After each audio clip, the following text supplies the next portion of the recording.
The majority of forks nowadays are boring to look at and frankly aren't that exciting.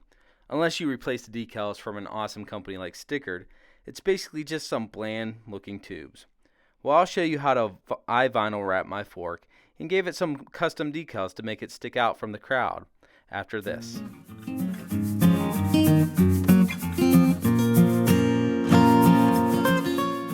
So there's a few things that you'll need. First and foremost is vinyl. I like to use Vivid vinyl because it has air release and it's pretty easy to work with. The next thing is some tools. One is a knife and the other squeegee, and it just helps out when you're using proper tools for the vinyl. Next we have either a hair dryer or a heat gun of some sort. I chose a heat gun because the vinyl that I was working with was pretty thick.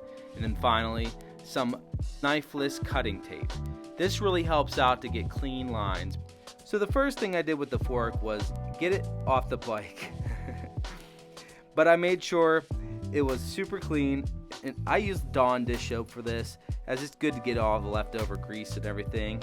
And then I also used some baby Q-tips, as it helped get in the little nooks and crannies and last a little bit longer than normal Q-tips. Then you want to make sure it's dried really well. If you don't have the manual for the bike, I suggest taking a picture of the air pressure chart on the back of the fork. Next, I took off the rebound adjustment and the lockout switch, as it will be easier to wrap without them in the way.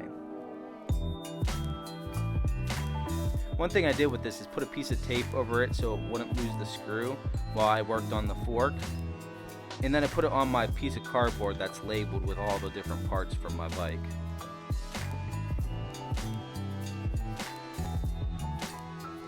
Next, I laid some wrap cut. This wrap cut will give me a nice clean line. Basically what this wrap cut has is it has a little tiny filament in it. And with that filament, it will cut a clean line in the actual vinyl itself. I did have quite a bit of problems with the vinyl I was using for the fork. This vinyl was one of the colors that I just love. It's fluorescent yellow, and it's quite a bit thicker than normal vinyl, and it also doesn't have air release, so it makes it quite difficult to work with. I probably would never use this vinyl again, and I would probably just use specific vinyl for cars, but we'll see how it holds up over the long run. Next thing I did, I took some measurements of the fork. That really helped me out to know how much vinyl I would need. I did cut it a little bit bigger.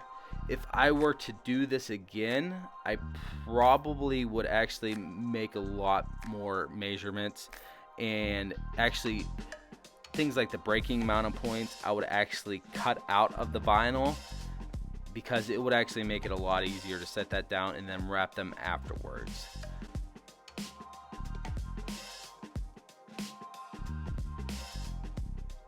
I'm happy with it enough to test it out to see how it will last in the long run. Because this vinyl is so thick, I actually had to apply a lot of heat to actually get it to stick and bend to the tube of the fork. So here you see me putting a ton of heat on it.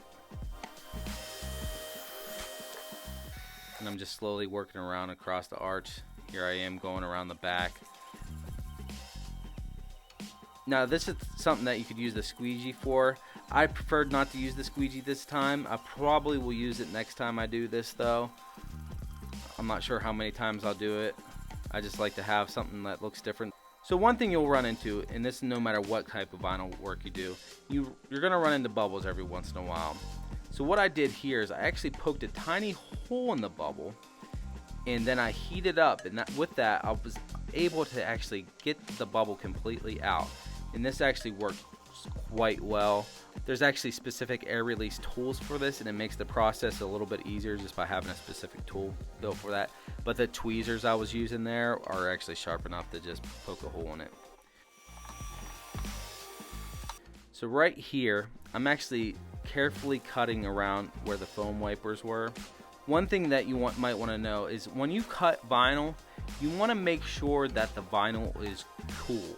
You don't want to cut vinyl when it's hot, because what will happen is that the knife will actually bind up on the vinyl and it won't cut smoothly. When it's cool, then you can use the back of the knife to guide the actual cutting edge through the vinyl, and that way you get a nice smooth cut.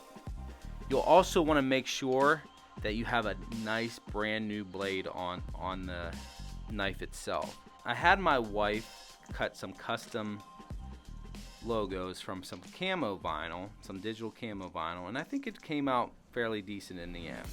Let me know what you think in the comments, and I know it's not perfect, and I really wasn't intending it to be perfect. It's just something that some people like to change their bikes up a little bit, and you know, this is something that's not permanent and can be taken off fairly easy, and it's a pretty cheap project.